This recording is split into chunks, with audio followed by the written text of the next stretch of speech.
You guys, I just came out here to feed Boogie, and I'm refreshing his water, so hopefully it's not too loud. Boogie, hey, hi, how are you? So, if you haven't heard my voice before, or if this is one of the first times you've seen one of my videos, we have a pony. He is a miniature stallion. Hi. They are vegetarians. They like to eat hay. He does weigh about 500 pounds. Right now he's scratching his neck on the fence. And I am not very good at fixing the fence. So sometimes I have to get help with that one. Hey, can you please not mess up the fence? Thank you. All of your stuff is in your pasture. Let's see, what else have I told y'all about ponies or horses? The big ones can be intimidating when they're real tall, but just remember, like, they don't eat people. They're vegetarians. They really don't want to hurt you. They just want to protect themselves.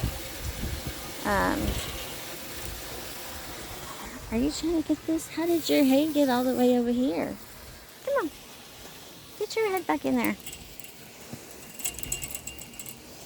And whenever you feed a pony, you're always going to hold your fingers like whenever you use a knife. If y'all are too young to be like cooks, or if you're just not one. Like if you were using a knife, you would make sure that you were protecting your fingers. I'll show you. This is different than with like a carrot.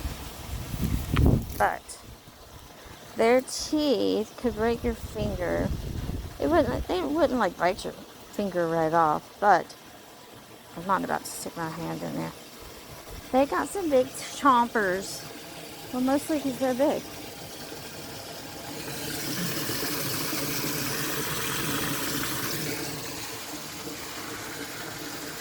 So what we have here for Boogie is called a lean-to.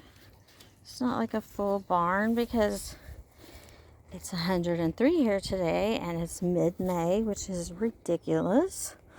But we're more used to heat than cold.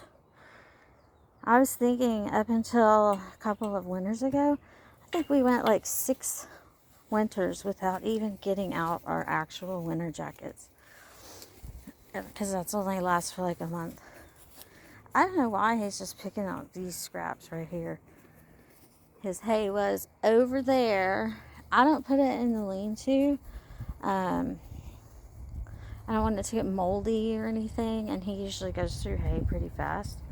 But I've got a couple of acres. Horses eat grass. People love to give horses apples. I don't know. It's fine, I guess. But I know that the seeds have cyanide in them. I mean, but he is 500 pounds, so people in our subdivision will dump them off all the time. And carrots are his favorite, which is cool that those haven't gone up in price like everything else I love, like avocados. You can still get like and here in Texas, a 2-pound bag of carrots at the store is usually like about $2. Of course, he'll eat that in 4 to 5 minutes. And then whenever I got him from one of my friends from college that we're still friends, and she actually just moved in next door. When I got him, her kids were really little, and they used to grab onto his legs and hang on while he walked. He was that gentle. And so they had an outdoor picnic table, and she told me that he would come up behind the kids, because they were all friends. He would come up behind the kids and eat straight out of their bowl their honey nut Cheerios. So that's his second favorite treat. I always try to tell when grandparents and their grandkids drive by our house on their golf carts.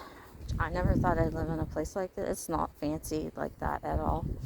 Most people have animals and wear boots and look homeless, but they might own like 30 acres. So anyhow, they'll come up to feed the pony. I think they're okay. So on one of my videos, we've seen a peacock. I know multiple neighbors have donkeys. My friend that just moved in, my new next door neighbor, she's got 2 baby goats and a pig. I just don't know if anyone else has a pony. And he'll come, like if you whistle like for a dog, he'll come. So they like to come and nice Boogie, nice, scratching his butt. Typical male. Haha, just kidding. You want me to scratch your head? My point is that grandparents make a little thing of it when their grandkids are visiting. And they'll come and they'll bring, I'll see your teeth. Are you saying hi to me? You just totally need a brush. What's happening there? You need a new toothbrush? I've been trying to finish this one story. I'm so sorry. They will come, and I always talk to the kids. I love the kids. And I always tell them, carrots are perfect. So grandparents love to bring apples, because when apples are going bad, nobody wants to eat them. I don't say that part. But I tell them, you know what? If you have Honey Nut Cheerios at your grandpa's house, and maybe they're going to buy you some more because your old ones are stale, Boogie doesn't care if they're stale. Just bring them. And he'll eat them all. Y'all, I'm rubbing my back up against a lean-to like a horse. Oh. Did you see that, Boogie? I was a horse like you. Adios, amigo. Can you see me? I love you. What are you doing with your eye? Let me see here. I think I'm going to have somebody come out and look at his eye. And, the other advice. So I know what he's doing. He's scratching his butt. But with ornery, if y'all don't know what that word means, you probably do. But with horses or animals like horses, like a donkey or even llamas, whenever they're cranky, or maybe they just don't like you for who knows what reason. Maybe you had a bad day and you're giving off a bad vibe.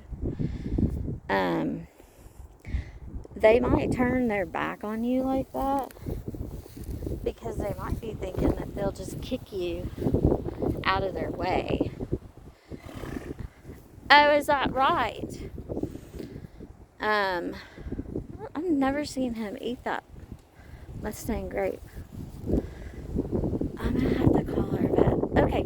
So my point is, any of you guys that are not familiar at all with horses or animals that look like horses, maybe even camels are the same. I don't know. My mom lived in Bahrain.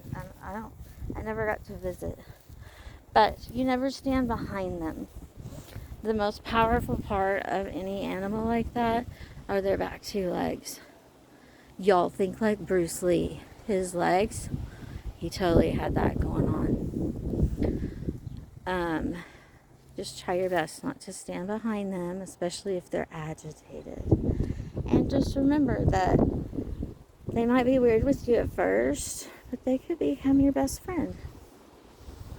If I had carrots and if I had Honey Nut Cheerios, he would follow me all the way down that line. I could tell him all my problems. I'm sure he would tell me all of his. I can't remember if I posted a picture of our other pony that passed away last year. He was really old. He was almost 30. He looked like a buffalo to me.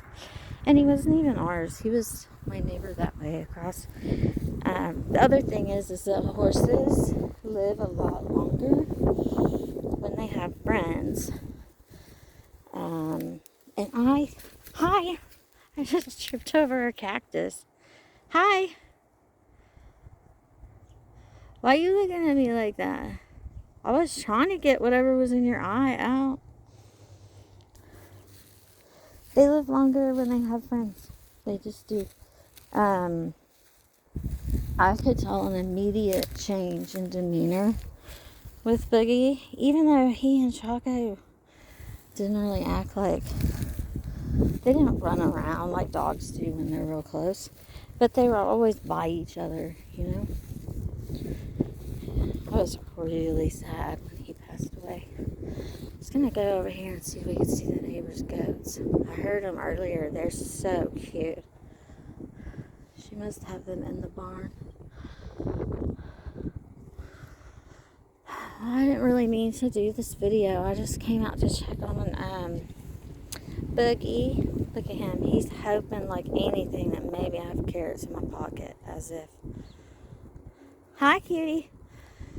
And my nickname to him is Fabio, because it's like a Buddha. His mane is so blonde. Cracks me up.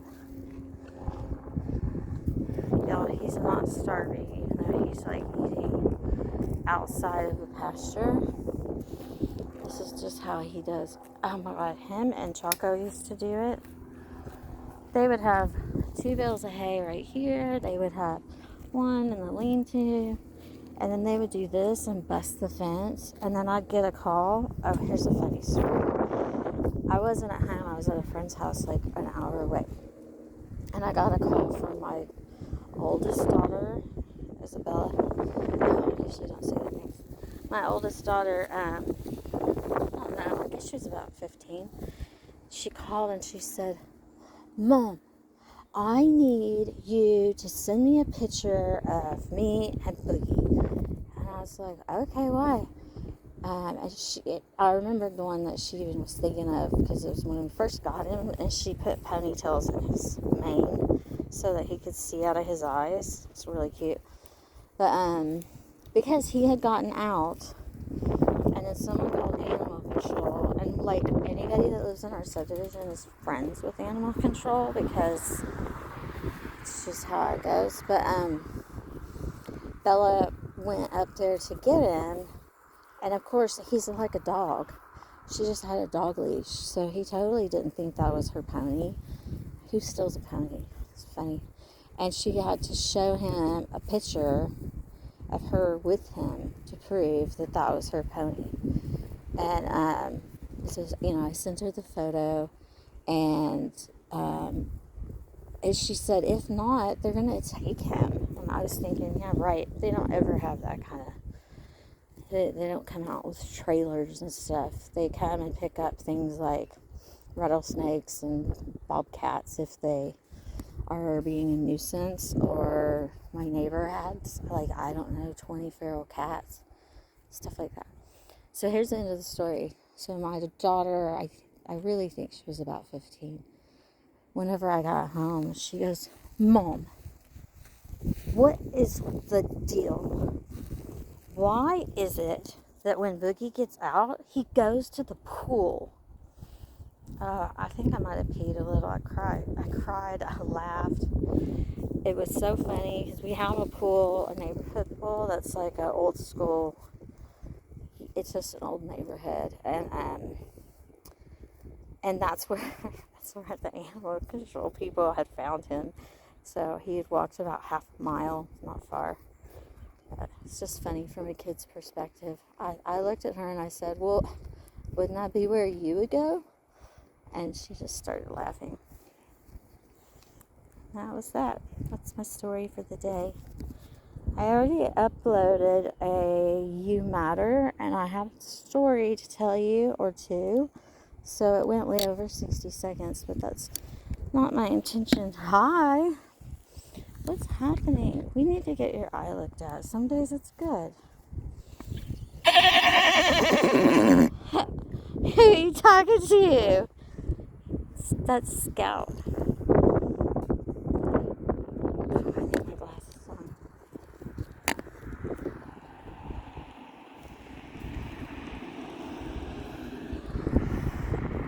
There he is. So he's a full-size horse. He's pretty old. But that's what they do. That's the reason why we put the two ponies together, because hers was across the street, and then but Boogie was over here, and he kept hollering all the time, and so did Chaco. So we just put them together, and they hushed down. But this, I'm gonna have to go get the thing to fix the fence because he's gonna try to get out of here.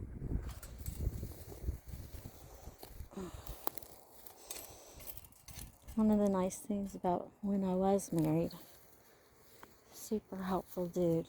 He just loads of trouble being nice every single day. Anybody that's hearing my voice, please know that no matter what your circumstances are, please don't let that be your life. Nobody deserves that. Nobody. I couldn't believe I lasted as long as more than a day. I let it go on, thinking it would change, but we can't change people. We just can't. We can just be kind and be loving, and they can change on their own. And that right there is from my psychology degree. Okay, hi. I'm the one that's been yapping at you. I think that's all I got for you today. I just had a few things to say. One thing that did happen this week that was like my one really cool thing. So Mother's Day, when my daughter got home from work, she brought me flowers, our favorite sushi, and some chocolate-covered strawberries. But this is the kind of thing that matters to me more. Not that didn't, because that was a first ever. And it wasn't no shame on her. They're just kids.